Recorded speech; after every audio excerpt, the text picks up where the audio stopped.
السلام عليكم ورحمة الله وبركاته. بسم الله الرحمن الرحيم. الحمد لله والصلاة والسلام على رسول الله صلى الله عليه وسلم.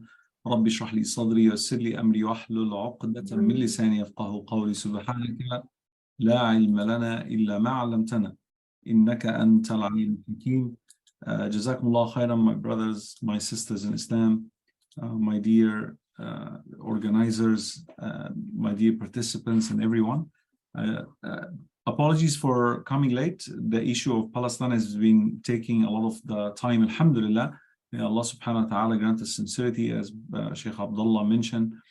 And may Allah subhanahu wa ta'ala make this time in the scale of everyone's good deed. Ameen ya Rabbal Alameen.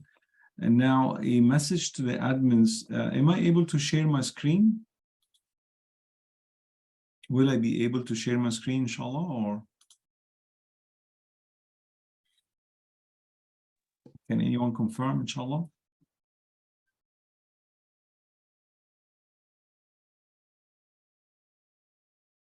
I think I can. All right, Bismillah. Let's begin, inshallah. All right, as you can see, the topic that has been prepared is parenting in the digital world, or visual addiction, as I like to call it, as we will explain, inshallah ta'ala. Now, you may find me a little bit drained because the topic is not, honestly speaking, has come in a time where the Ummah is in need of every minute, every second dedication to the issue of Palestine. So forgive me if my sound is a little bit drained, and may Allah subhanahu wa ta'ala reward you for your patience. But this issue has been bothering me for many years, because I have seen young people almost at the verge of suicide. I have seen youngsters who have fallen into zina. I've seen girls who are coming to their parents with pregnancies. Why? Because there are can I ask the brothers and sisters to mute their mics, please, so we avoid any distractions. Jazakumullah khairan. So I've seen people coming to their parents with pregnancy. Why? Because their addiction to visuals like pornography and the like have led them to participate in activities that are abhorrent and haram in Islam, and as a result, the negative consequences follows. So before delving into more of this, I wanted to just define addiction for you guys so you can be on the same page, inshallah ta'ala. Whenever we hear the word addiction, we remember cocaine, heroin, cigarettes, substance in general. This is what we know about addiction. But little that we know that later on in life, things like gaming will be included in the diagnostic manual used by psychiatrists and psychologists to diagnose people with addiction, gaming, shopping, and the like. And of course, worst of all is pornographic addiction. May Allah subhanahu wa ta'ala protect us all. According to a man named Patrick Carnes, who was among the elite of the people who started talking about sex addiction and porn addiction, he said in one of his interviews that in defining addiction, he said it's a brain disease. And this is something now that I wanted to quickly, briefly explain it, inshallah. Brain disease here doesn't mean that it is a physical brain disease, but rather a chemical or a physical structure that changes according to your usage of either the substance or the behavior. So there is actually a structure change within your brain that can cause a lot of disruption to your life. And this is one of the definitions of addiction. Here are some statistics for your references. According to one of the pornographic websites that I don't like, of course, to mention, they brag about 42 billion visits to their websites in the year 2019 alone. Now we have 7 billion people on planet Earth. We're talking about 42 billion visits in 1 year on a single website. On a single website. You can imagine the damage now. So we cannot really bury our heads in the sand pretending that this is not happening. It's not my child. It's not my community. Muslims are excluded. No, we would be laughing at ourselves. We would be fooling ourselves to believe in such a nonsense. Even when they started to unpack how much of pornography people are watching on the internet, they couldn't find it. They couldn't find better ways to explain it than 169 years worth of content.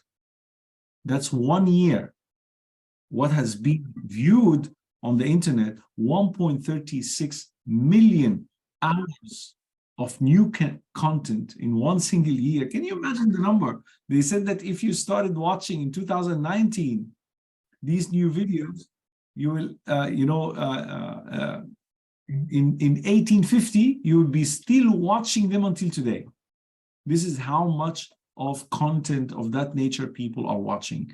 This is just some of the countries that stand on the top list of consumption, and Australia is on the top 10. SubhanAllah, that's my country where I come from. But I wanted to show you the statistic, the survey that I had with the Sri Lankan brothers and sisters some years ago, where I surveyed 262 participants, and I asked them 6 questions. So let's go together with that sequence, because I have done that survey in several other countries, and the results were almost the same, almost identical. First question was, before this event, were you aware of the harmful effects of pornography? Now, I want you, as you hear those questions, I want you yourself to answer as well, and confirm with me later whether the results were the same or different, all right? According to Sri Lankan community, 63% who attended those events, they confirmed that, yes, we knew before coming, we knew before this event about the harmful impact of pornography. Please bear in mind that the participants in Sri Lanka were mostly students, so mostly didn't have parents. Yet they say 63% among the audience said, yes, we knew. The second question was, if you have children, do you allow them to use their internet devices, if they have any, in their bedrooms? And the answer was, mashallah, tabarakallah, 7% they said yes. That's the least, the minority. And the majority, as I mentioned earlier, they were students, so 56%, they didn't have children, basically, but 23% say no. 56% say no, 23%, I think they didn't answer because they are not parents. Question number 3, are you familiar with your children's apps and games? Do you know what your children actually download on their apps, on their phones? 46% say yes, so alhamdulillah, parents are aware. Parents are looking at their children's devices. 21%, they didn't have any clue. 21% of the parents, minority still, they didn't have a clue. Okay, 4, do you agree with the approach that we should talk to our children at a young age about the dangerous impact of pornography? The result was 82%, Allahu Akbar. They said, yes, we agree. We must speak. And the minority, they said, no, it's inappropriate. All right, we'll come to that. Question number 5, do you agree that a taboo topic like pornography should be discussed in public, in the khutbah, on Jum'ah? The majority said what? Yes, because they know. Many of them are in this problem, so they wanted actually a solution. And the solution will never be granted unless it is discussed and made normal, the discussion. If pornography itself is normalized, 42 billion visits 1 year, if the practice itself is normal, how could we not normalize the conversation and the education around it, right? Question number 6, have you come across any people in your network who may have struggled or currently struggling with pornography and or any sexual addiction? The answer was, as you can see, the majority said yes. So yes, here either they themselves have gone through that addiction, or they knew someone, maybe their husbands, maybe their children, and the like. The point that I'm trying to raise here, my brothers and sisters in Islam, if you remember the first few questions, so they know before coming to the event, the majority, that pornography is harmful. They wanted the topic to be discussed in public. They wanted to address their children at a young age about the harmful impact. That's the majority, about the impacts of pornography. Yet the majority are still silent about the issue. So as you can see, before we get even deeper into the discussion, I wanted to just warn anyone who maybe is listening with children under the age of maybe 10 or 8, please let them go somewhere else, because we're going now to discuss few things that are inappropriate, inshallah, for children to hear. So talking to my children under the age of 7, are you crazy? This is the most common statement that I hear from some parents whenever I talk about pornography, and I advise parents that you must discuss the dangers of these things with your kids at a very young age. There is a lady named Christian Jensen who had wrote a book called Good Pictures, Bad Pictures. Good Pictures, Bad Pictures. That's the title. And in that book, in the introduction, she said that a time has come where the question whether my child will watch pornography or not does not exist anymore. That time doesn't exist anymore. Why? Because the question should be rather when will they actually fall into this practice? Guys, there is a notification sound that keep on coming. Can we mute that, or is there any way that we can prevent that from happening? All right, inshallah, work on that now. Please, Jazakallah khair. So people will say that it's very, very inappropriate to talk to children about pornography. Like, if you knew the statistics, which I will show with you later on, and the average age of children who stumble across pornography, you would understand why this lady said a time has come where the question of whether my child will watch or not at a young age does not exist anymore, because they will sooner or later. It's just a matter of time. We are literally under attack. There are images that I will show you now. These images are not graphic, but it is suggestive, just to show you how pornography is being promoted, and parents got no clue. The normalization of pornography today. For example, this is a picture taken inside a public toilet in a hotel in Australia. This picture. Now, when you see this picture, when you see those toilets, what do you actually think of? Now, this is how they promote pornography and dirty images in the mind of young people, in the mind of men especially, indirectly. Things like that, promoting lotion in a way that is suggesting something else, wal'iyadu billah. This is how people are trying to normalize sex, to normalize zina, to normalize sexual activities. Even this ad, which has been banned from many countries, again, it is the way how they normalize things. When these images keep on coming, and then you see something pornography, wal'iyadu billah, and images that are suggestive, and then you relate those pictures to sell food, you remember something else, wal'iyadu billah. We all remember that movie when it came on Netflix, and everybody started calling for boycotting Netflix. Now, parents in the room, parents who are listening to me, if you're attending this webinar, it means that you want to protect your children from falling into these vices. But at the same time, the irony is that we are actually sitting in our bedrooms or in our living rooms, and we are watching these movies with our kids.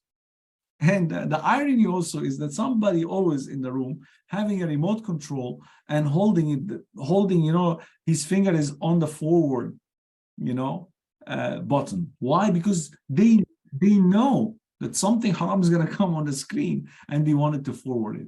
But if your children are watching and they stumble across these images, they will stuck. These images will stuck in the brain for a long time. Will get stuck in their brain for a long, long time. And it could take them to a long, long life of addiction. May Allah protect us all. But this movie, that suggested movie, and the like, all are coming with big number of, the number of production that are coming are more aggressive, more suggesting, more explicit every day, every year. I didn't even include the pictures and images from MTV songs and video clips that are available on the internet. Additionally, we have social media, which made it even worse. Social media like TikTok, like Facebook, like X, now they call it X instead of Twitter, they call it X, Instagram or Instaharam or whatever, social media platforms that our children are having it in their bedrooms now. In the bedrooms, because the cell phones is next to them, and the parents, some of them, if not many of them, don't even know what they are doing past midnight. May Allah protect us all. But this has been the sickness ever since. Whenever there's something that can be addictive, and the people who have discovered it as at earlier time knew that it is addictive, they market it in a way that can generate a lot of sale, and who cares? Who cares if you die because of this addictive behavior? Like what? Like, for example, cocaine, toothache. People back then, they knew that cocaine is a deadly substance. They knew, but it was only like few of them, like few industries knew that cocaine is a very, very dangerous substance. They use it to, they used to sell it in pharmacies as a toothache painkiller. And when it becomes very, very commonly known that it is dangerous drug, then they banned it. But after when? After they have made a lot of money. What else? For example, promoting beer for pregnant women, saying to the women that even your babies will benefit from that beer, so drink beer. The suggestions is that even babies will benefit from alcohol.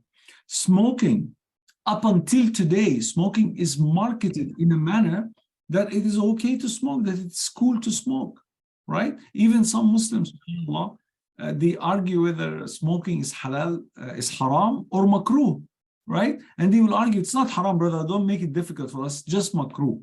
As if makruh is something okay. Yani, makruh is something okay to do. There is no problem to do it. No, if makruh means disliked, makruh means hated by Allah subhanahu wa ta'ala, that's what it means. So avoid it. But the bottom line is, cigarette kills. That's what they told us on the pack. Smoking kills. Smoking causes cancer. How will Allah subhanahu wa ta'ala allow such a thing? If Allah subhanahu wa ta'ala told us, do not throw yourself into destruction, how could we smoke? But look how they market the evil. They bring actors wearing doctor's robe, the most prestigious job on planet Earth, doctor. And they tell you, even doctors smoke. Which means what? Why don't you? Why don't you try it as well? Even doctors who know what is healthier, what is not, what is harmful, they know, they studied this. Even them, they can smoke. So this has been the strategy ever since. Whenever there is something that is addictive yet harmful, nobody cares. They will market it, they will sell it, they will push it down your throat until you are hooked on it. That's how what happened during COVID-19 period. During COVID-19 periods, this pornographic website, they opened the premium account for free for 1 month. They knew that people are stuck in their homes, they don't go anywhere, so they opened for them even extra content of that filth. And as a result, people became addicted to this premium special, stuff. And all of a sudden, they shut it down. When they shut it down, these same websites, they had a review. They had a review telling us what?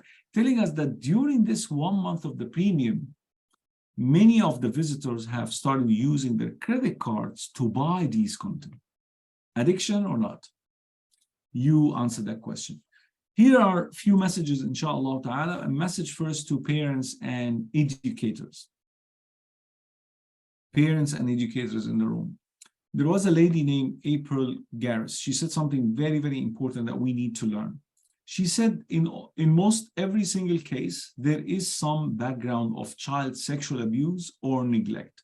This lady used to counsel porn actors and actresses.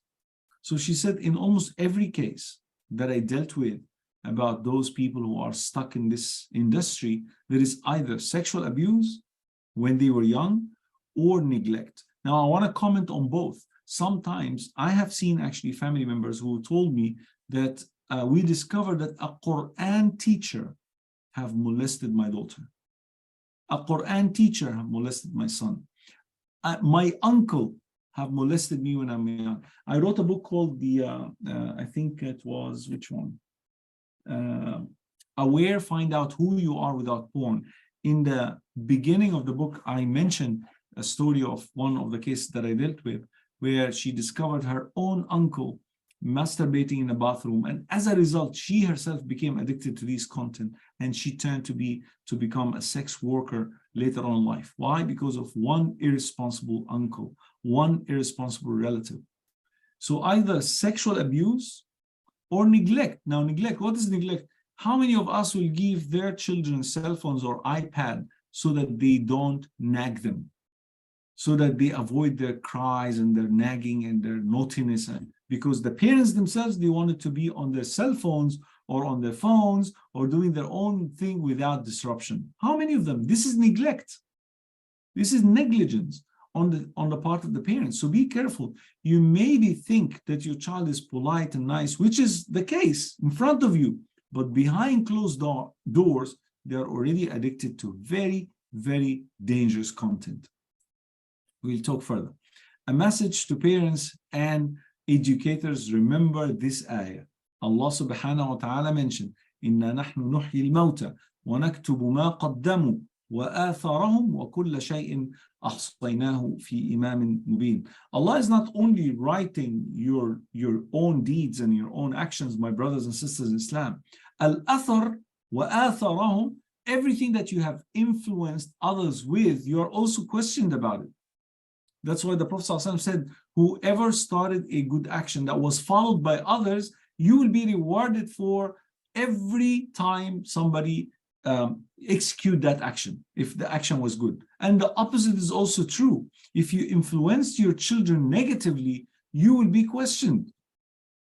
If you influenced your children with watching movies and listening to songs and going to parties and doing this and doing that, and you died, as parents, you died and you left your children doing the same thing that you have influenced them with, you will be questioned on the day of judgment, because that was your product. That was your influence. So Allah is reminding us, be careful. We write whatever you do and whatever you influence others with, either good or bad. If good, you will be rewarded. If bad, may Allah protect us all. Ameen. The sad reality is that negligent parents are everywhere in our homes. And these are the same people who will call later on in life. Look, I've been counseling people for the past 20 plus years. And those parents will be calling when their children are already teenagers, saying, brother, we don't know what to do. We caught my son doing this. I caught my daughter doing this. What to do? It is too late. It's very difficult to reverse the situation in your favor. So you have to start now. Don't lose hope, and don't feel like, I'm trying to make it hard on you. There are always solutions. There will be always hope. But we have to wake up now. We have to start re-talking to our children, rethinking parenting. I remember back in the days, my father will talk with his hands, like many of us here, subhanAllah. My father will only talk with his hands, or with his eyes. From far distance, he would just look at me, and I will understand exactly what he wanted. And I will avoid exactly what he intended for me not to do. Look at how we used to understand those, this generation. Now, if I looked at my son like this from far and I stared at him, you say, hey, what? Why are you looking like this? This different generation, and you have to deal with them differently. You can't cope with this young generations who are very tech savvy. How many of you, just raise up your hand? If I don't know, all your cameras are off. I always prefer to see my audience, but if you can at least write down in the chat box, how many of you knows that there is actually an application, an app, with an icon of calculator, which is actually a pornographic app? How many of you have heard this before? Write number 1 if you heard. write number one in the chat box if you actually heard that there is such a thing. Only one person, two, anyone else? Never heard? Okay. I guarantee you, out of 95 people that I can see here, the majority never heard of this. And this can be found on your child's phone. And you wouldn't even bother to open it because it is an icon as a calculator. So this is a sad reality. You have to get into your children's phone. There is no such thing as privacy between family members. Don't ever fall, into that trap of like, I need privacy. I need my space. No, my space is when you get married. When you get out of this home, so long as you're under my roof as parents, you follow my rules, as we will talk earlier. But this is a sad reality. We have a lot of parents who are negligent. They don't know what is going on in the life of their children. Sad reality also is that many mashayikh, many speakers, many influencers are not looking at the issue of pornography addiction and internet addiction in general with a serious eye. They think that it is not as bad as Sheikh Wael is talking about. Like, come on, brother, give us a break. Give us a break. They fail to realize that many people today, I told you earlier, 22 years almost in this field. In the past 3 years alone, I started seeing a pattern of people leaving Islam, turning into atheists because of porn addiction. Do you know why? Because they don't like it anymore and they keep on repenting.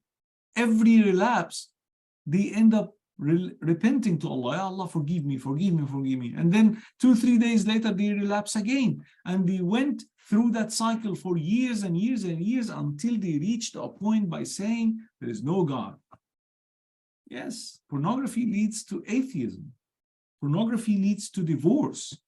Pornography leads to the collapse of family members, parents and children. Children, sometimes they catch their fathers or mothers in the act or vice versa. Destruction. Pornography leads to sexual dysfunction. Pornography leads to depression and anxiety and mood swinging. All these diseases, most of them come from this practice. So how could we not speak about it as leaders, as mashayikh, as religious, community? This is something that we have to consider, inshallah ta'ala. And of course, the lack of awareness, meaning we don't regularly talk about it. I remember New Zealand and few other very, very small countries around the world who started really raising big awareness about pornography. New Zealand in particular, they are raising awareness about porn addiction on a national level. Like the government is involved in spending a lot of money on billboards, TV ads, and the like to warn people about porn addiction and its impact on children in particular. So we have to wake up. We are Muslims.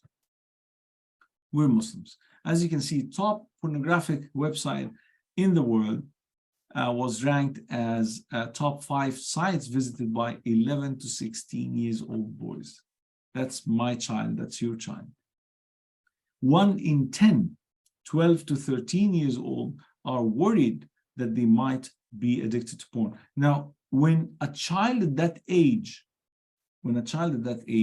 think that he or she are addicted to pornography, this is something big. Because at that age, usually they don't care.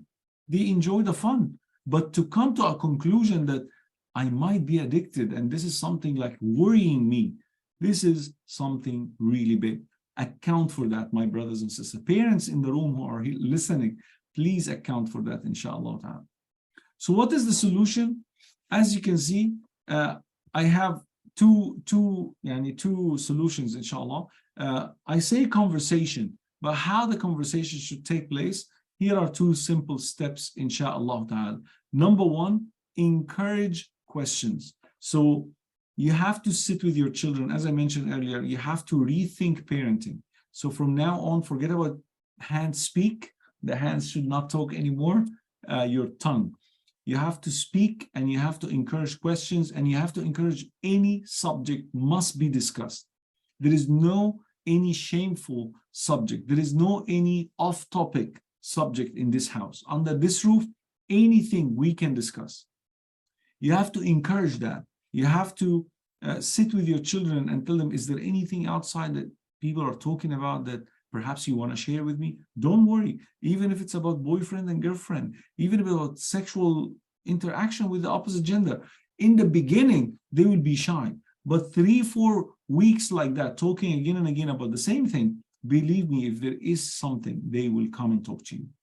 When you make them feel that this is normal, because when I went to my father and I told him, Dad, I want to get married. And my father, may Allah have mercy on him, at that time, as I mentioned earlier, is very strict, old-fashioned generation, like very strict man. So anything around sex and all this was off the table. We can't discuss it. But I was about to get married now, and I want to, and my father scared us a lot from zina. My father would say, like, you can do anything you want, but if you come home with and committed zina, I will kill you. So that was his policy. Like, you will die. So we grew up, we can fool around, we can do all evil things, but when it comes to girls and zina and all that, we immediately run away from any situation. Why? Because my father kept on saying this, I'll kill you. So we were afraid of that death sentence, But then now I'm about to get married and I never heard anything about sexual interaction. No experience, nothing. But you are married, so I want to learn from you, my father, He looked at me and he stared at me again. Go and marry, do it anyway. It's like, no way you can ever talk about this. But this was back then. And even then, his approach was wrong. May Allah have mercy on him.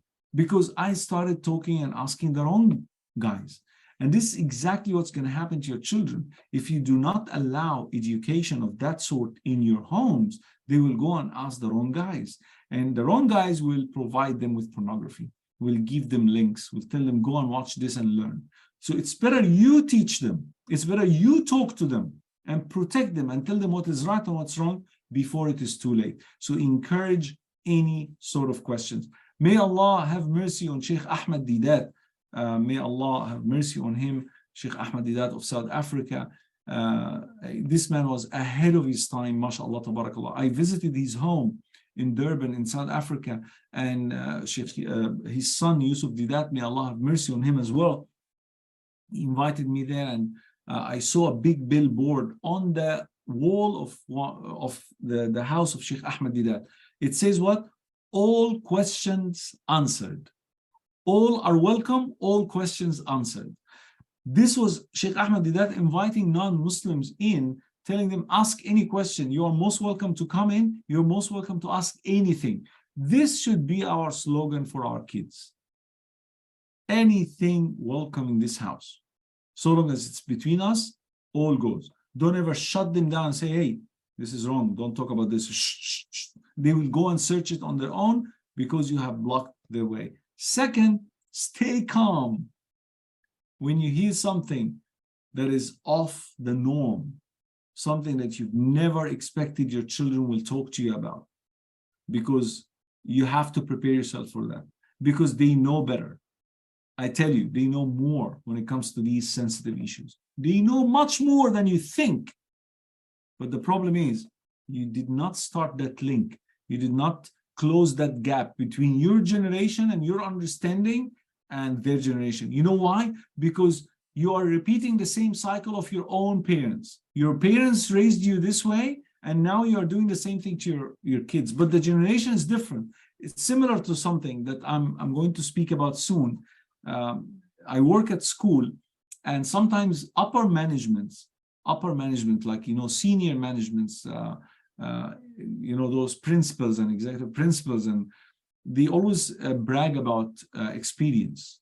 I am an experienced teacher. I used to teach this, I used to teach that. But now you have never entered into a classroom for the past 10 years.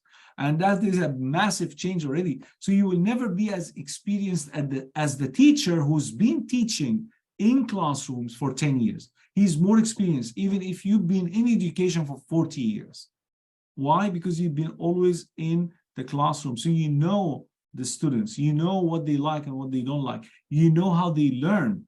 You know the changing of the taste of education. You know the the tricks that make the students attached to that lesson, and what can turn them off, and so on and so forth.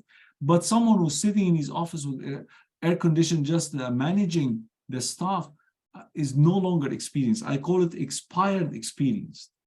This is an expired experience. Khalas, you should be an experienced in your position, but you never be as experienced as the person who's always in the game. And this is what has happened to parents as well. Parents, because they were brought up in certain ways, they think that they know better. But it's always better to get to understand what is going on in the life of your children so that you can perform better with them, so that you can guide them in the best way possible, inshallah. 5 reasons here, inshallah, you must talk to your children about pornography and the harms of pornography. Number 1, they are curious, and curiosity, as they said, kills the cat. If you do not teach them, they will find their way to pornography on their own. So you have to start the conversation. The how part is a big topic on its own, and I asked Sister Aisha, inshallah, the sister who invited me, may Allah bless her, to perhaps arrange another talk later on where we can have a longer meeting. This is a part of a one-day workshop, by the way. What I'm discussing with you is a tiny, teeny part of a very long day workshop. So you can imagine I'm trying to give you something that will start the conversation, but this is not everything you need to know. There are much more than that, inshallah. But we will try to, inshallah, visit you again. Number 2, it can be really very traumatic if your children reach that age of puberty and they are not ready to face the reality. Your daughter having her first menstruation, your son reached that age of puberty in his bed, wet dream and the like. If they did not know prior to these moments, it can be very, very traumatic to them. So you have to start the conversation. Number 3, kids know, as I mentioned, more than you think.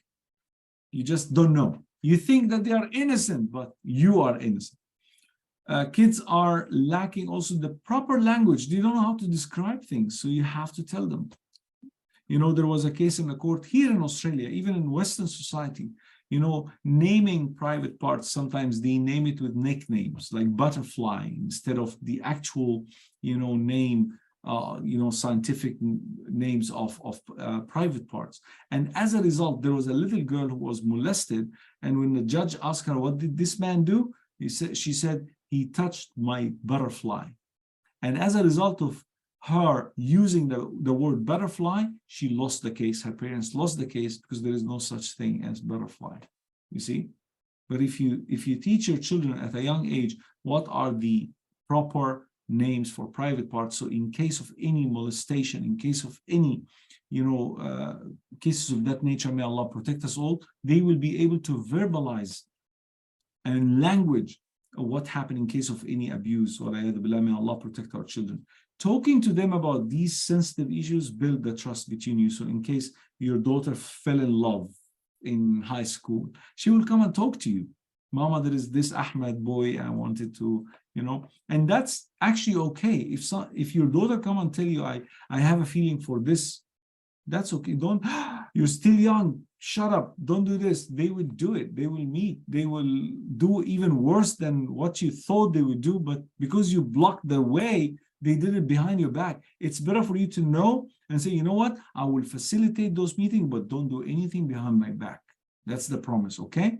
I will facilitate, I will do everything I can to get you married to this guy, but never do something haram behind my back. And keep on asking and keep on and get the number of that boy and talk to that boy and tell him, how about your parents? Make your children feel that you really care. That you really care and you are after their emotions, after their feelings, and try to genuinely facilitate. I keep on talking to my child, he's 15 years. I keep on talking to him every now and then. Hey, when are you going to get married, man? Where is your girl? Like, show me. Anytime, huh? Anytime. My son's name is Ibrahim. I say, anytime there is a girl, let me know. I'm ready. I will build for you anything at the backyard here and you just get me, but never do zina. I'll kill you. This is what my father told me before. So I'm repeating my father's now. All right. Here's something that we have found to be very, very, very, interesting and also practical. And that is the school holiday digital contract. But actually, I turn it to just digital contract. There is no school holiday or non-holiday. It's 24/7, a contract that you can have with your kids where you can tell them, okay, I don't mind giving you a cell phone. I don't mind giving you a digital device, but we have to have a contract. We have to agree on how to use it. We have to agree. So I agree to balance screen time with offline play, preferably out of doors, meaning going out or something. I agree to maximize screen time too, and then decide what time, how many hours per day they should use their devices. Yeah, I agree to do the following before going online. I must brush my teeth or shower or make my bed or whatever activities you wanted to add. This is not like Quran, and you can modify it to your taste, modify it to your needs. But again, you need to do that. You need to do that while sitting with your kids, explaining to them that you trust them, that you love them. You are just doing this because you wanted to protect them. It's not about you distrust them, you distrust the industry of pornography that's looking to destroy our kids and our generation. And the beauty of this contract is that it has one side for the kids and one side for the parents. So the other side is for the parents. So parents pledge here, I agree to listen openly to your concerns. And if need be, I adjust terms of this contract in light of changing circumstances. I agree to refrain from using my phone while you're talking to me. How many parents would be looking at their phone and the child, baba, baba, baba, mama, mama, and you say, okay, but I guarantee you never heard a word of what your children talk to you about, right? So make it seems that this is a contract for the family, not just for the kids. So they don't feel that you don't trust them. That this is for all of us to protect our family, we're going to follow this. So if, for example, you agreed in the contract that you will never use the phone in your bedroom, no one is allowed ever to use phones in the bedroom, no internet devices ever in bedroom for sleep, that's it.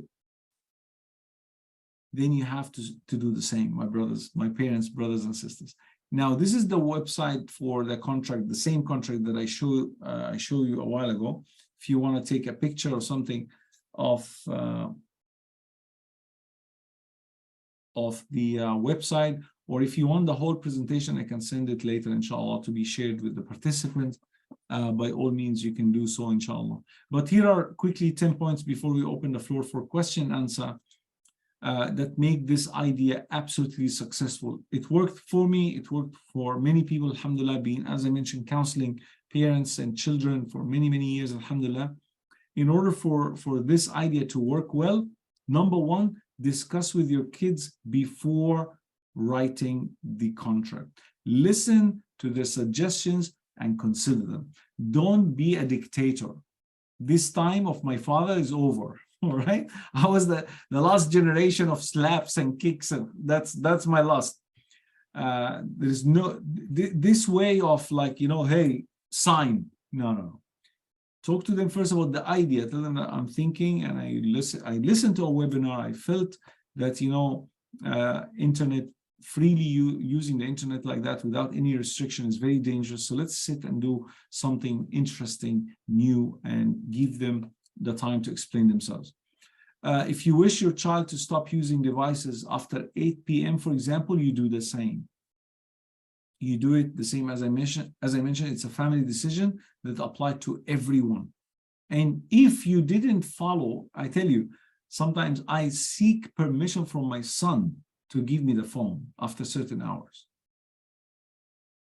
I tell him I have work, can I check my text messages? And if my son saw me using my phone after the decided time, he will remind me, he'll tell me, hey, it's already 9. It's already 9. That's my son will hold me accountable. And alhamdulillah, sometimes I even apologize. This is something, again, parents need to pay attention to. Your children need to see your humanity. Your children need to see in you that you are also a human being that make mistakes. And when they make mistakes, we apologize as parents. And that will make your children respect you. Again, it will build the trust between you and your children, right? Number 3, your children must be told that they are trusted. However, the danger of the internet world should never be trusted. And that's why we are doing this contract. Number 4, the goal is not to be control freak, as I said, or a controller over their freedom, but rather empowering them, inshallah, to become responsible and to become also aware of that danger. Number 5, overall, this contract is about ensuring that everyone in the house is safe. So all these points before you write the contract is very, very essential for the children to accept the idea, because they will resist. They will be looking at each other. If you have multiple children, they will be looking at each other, oh, what is this? But when they hear that actually this is something for the goodness of everybody, they will understand. Sooner or later, they will understand. Kids need to understand that part of your responsibility as parents is to protect them. So even if they resist, it doesn't matter. It doesn't matter. Even if they did not see that this is harmful, it doesn't matter. Your rule will apply. You know, you are under my care. So I don't care if you are happy with the rule or not. You are under my care. My job is to protect you. Your job as a child is to obey your parents. Simple. You know, of course, not with that authority, but they need to get that message very clear. Also, I bought you this phone. So this phone, never think it's yours. It's mine. It's my money. So follow my rules. You know, some kind of ground rules to govern your life within, you know, you don't want to ruin your life because of a phone. So you have to restrict the usage. Number 7, I think this will be the last point, inshallah. As you progress with that idea, you can modify it as you please. As I mentioned, it's not a Quran. It's not something that you must, you cannot change it. You cannot modify it. Number 8, be a role model yourself. As we mentioned, whatever is applied to your kids, you should also apply it to yourself. And that's about it for me, inshallah. Alhamdulillah, I managed to go through, you know, within the hour. I wanted to keep some time for few questions, inshallah, before we call it a night. Jazakumullah khairan. I hope that this was a beneficial session so far. And now it's your time to ask any questions. Bismillah.